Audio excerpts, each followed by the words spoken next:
आपले सीएम साहेब बोलणार आहेत. हा साहेब बोला. हॅलो.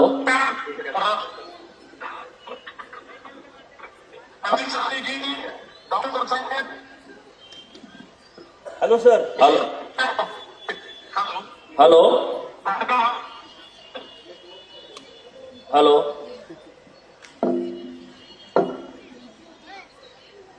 चालू सीएम साहेबांचा फोन होता, परंतु तो मध्ये रेंजचा प्रॉब्लेम, बहुतेक प्रवासात आहेत ते.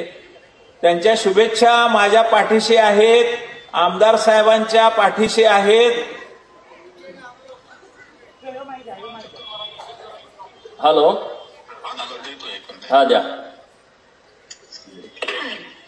हॅलो. हा साहेब. लागला. हॅलो. हा साहेब, लोक आहेत 2-3 हजार लोक पुढं. आमची सभा सुरू होती, तुमचा फोन आलाय. Doctor Alve sir. हा लावलाय. हा चला, सर्वांना माझा नमस्कार. आपल्याला कल्पना आपले भारतीय जनता पक्षाचे उमेदवार आहेत. डॉक्टर अरविंदनी आपल्या जतमध्ये गेले अनेक वर्ष रुग्णसेवा केली आहे आणि सर्वांशी अतिशय जवळचे संबंध असलेले, एक स्वच्छ प्रतिमा असलेले, शिकले सवरलेले असे डॉक्टर अरविंदजी हे जर आपले आमदार गोपीचंदजी यांच्यासोबत नगराध्यक्ष म्हणून त्या ठिकाणी डबल इंजिनचं काम आपण सगळ्यांनी मिळून केलं तर निश्चितपणे खूप चांगलं काम तिकडे होऊ शकेल आणि मी देखील पूर्ण मदत करून आपल्या शहराला चांगलं करण्याकरता जे जे काही लागेल ते निश्चितपणे करेल. आपल्याला विश्वास देतो. आपण सगळ्यांनी 2 तारखेला डॉक्टर अरळी यांच्या कमळाची बटन दाबावी अशी आपल्याला विनंती करतो. धन्यवाद. धन्यवाद सर. सर्वांची काळजी भारतीय जनता पार्टीने घेतलेली आहे आणि त्यात पाईपलाईनचं काम 70% पूर्ण झालंय. आम्ही जे बोलतो ते करतो आणि जे करता येत नाही ते आम्ही अजिबात बोलत नाही. आणि म्हणून या शहरासाठी आम्हाला काहीतरी करायचं आहे.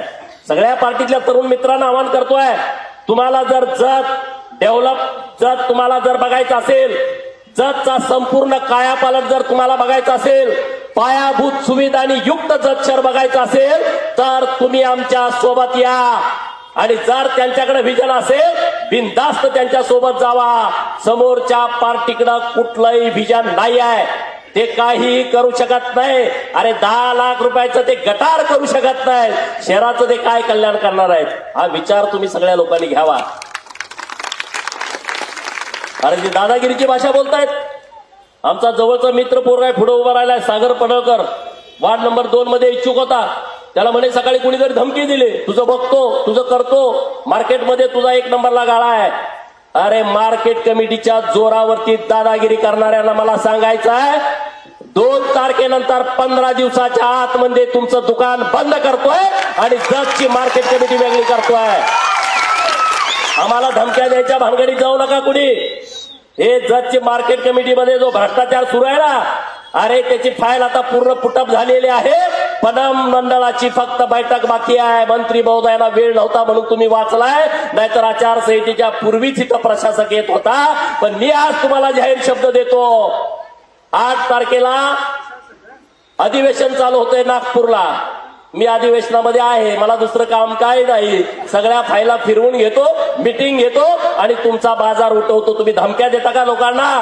तिथं चांगला प्रशासक आणतो आणि तुम्हाला मी विश्वास देतो की जतची मार्केट कमिटी नंबर 1 पश्चिम महाराष्ट्रामध्ये पुढच्या 5 वर्षामध्ये असणार आहे. नंबर 1. अरे कर्नाटक बॉर्डरवरचं आपलं गाव आहे. पहिला मार्केट कमिटी कसली असली पाहिजे? कोंबडी कापून खायचे धंदे करता, अंडी खायचं सोडून. आणि तुम्ही आम्हाला तत्व शिकवता. ही मार्केट कमिटी प्रशासक बसल्याच्या नंतर आमचं एक स्वप्न आहे, या जतमध्ये घोडे बाजार आम्हाला भरवायचा आहे. महाराष्ट्रामध्ये जे नामांकित घोड्यांचे बाजार होतात ना, सारंगखेड्याला, इंदापूरला, हे जे माळशिरसला, अकलूजला, जो तिकडं खंडोबाची यात्रा भरते, तिथं जो घोड्याचा मोठा बाजार भरतो, मी तुम्हाला शब्द देतो, मी मागच घोड्यांच्या व्यापाऱ्यांशी आमच्या मित्रमंडळींना बोलायला लावलं होतं आणि त्यांना तयार पण केलं होतं, पण निर्णय व्हायला उशीर झाला. आता निर्णय झाल्याच्या नंतर पुढचा घोडे बाजार हा आपल्या जतमध्ये भरवला जाईल. जतमध्ये भरायची व्यवस्था करतो. सगळ्यांना बघू द्या जत कसं आहे आणि त्यांना चांगल्या सुविधा आम्ही देतो, चांगल्या सुविधा देतो. आता आम्ही आज तुम्हाला बोलवलंय कशासाठी? आम्हाला एक प्रेझेंटेशन द्यायचं आहे. आम्ही काही मुद्दे यामध्ये घेतलेत. सगळे मुद्दे आम्हाला घेता आले नाहीत वेळेच्या अभावी. यामध्ये स्मशानभूमी जी सातारा रोडची आहे त्यामध्ये आम्हाला दाखवता आली नाही, पण त्याचं डेव्हलपमेंट आम्ही करणार आहोत. आज अंतर्गत रस्त्याच्या बाबतीमध्ये 150 कोटीचा आराखडा केला आहे. कुठली गल्ली बोळामध्ये कॉन्क्रीट पडलं नाही, विस्तारित भागामध्ये कॉन्क्रीट पडलं नाही असं अजिबात होणार नाही. प्रभाग क्रमांक 10 सगळी नवीन लोक राहायला आलेत.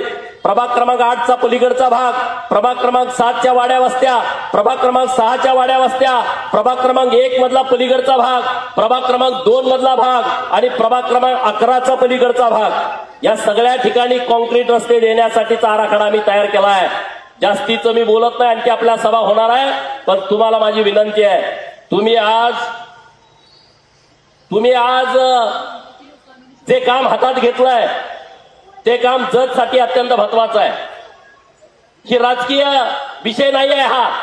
मित्रांनो, अनेक विषय आम्ही केलेले आहेत. आता किरण मामांनी चिठ्ठी दिली, तुम्ही मला आमदार केल्यानंतर आम्ही गप्प बसलो नाही. जतला माझ्या काय येतंय याच्यासाठी आम्ही रात्रंदिवस मेहनत करतोय. काय तरी नवीन आपल्याला आलं पाहिजे. MH59 त्याचं एक उदाहरण आहे. कधी ते चालू होऊ शकतं. आता तुम्हाला सगळं बघितलंय, सगळी यंत्रणा लागलेली आहे. तुम्ही आता गाड्या बुक करा. MH59 ही जतची नवी ओळख आहे. महाराष्ट्रात कुठेही गेला तर. आज जत शहरामध्ये एक बस स्टँड आहे, डेपो आहे. उमदीसाठी नवीन बस स्टँड आम्ही प्रस्तावित केलाय, बस डेपो प्रस्तावित केलाय. आणि संजय अण्णांना मी मागाशीच बघितलं, बहुतेक उमदीचं बस डेपो हा मंजूर झालेला आहे. पत्र मला आज किंवा उद्या मिळेल. रात्री मंजूर झालाय तो. नव्यानं काहीतरी करायची आमची संकल्पना आहे. आणि लोक म्हणतात जत दुष्काळ भूमी आहे.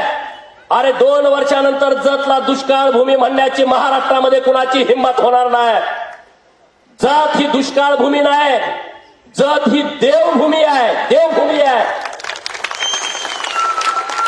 जत मध्ये जेवढी मंदिरं आहेत, मला वाटते देशात कुठंच नसतील एका तालुक्यामध्ये एवढी मंदिरं की जिथं लाखो लोक येत आहेत. लाखो लोक येणारा मंदिराचं ठिकाण जत एवढं कुठं नाही.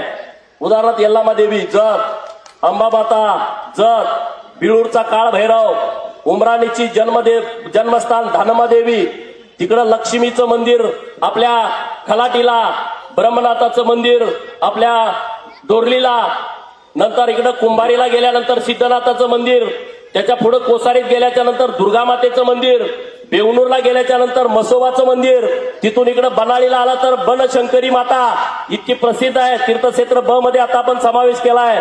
भिसन सिद्धेश्वर आपल्या आचकनहळ्ळी रोडचा, तिथून खाली गेल्यानंतर कोळगिरीचा भैरवनाथाचं मंदिर जे डोंगरामध्ये आहे, झाडीमध्ये आहे. वळसंगमध्ये तर 3 पवित्र मंदिर आहेत. संघतीर्थ आहे, तिथं करीब्रह्म आहे, तिथं केंचरायाचं मंदिर आहे. नंतर मडीसिद्धाचं मंदिर आपल्या सेड्याला आहे. तिथून पुढे गेल्याच्या नंतर आपलं सोन्याला विठ्ठलाचं मंदिर आहे, प्रसिद्ध मंदिर आहे. महाराष्ट्रातल्या आणि कर्नाटकाचं पारधी समाजाचं देवीचं मंदिर आपल्या मेंढीगिरीला आहे, मरगुबाईचं. अख्खा कर्नाटक आणि महाराष्ट्रातला पारधी समाज तिथं येतो.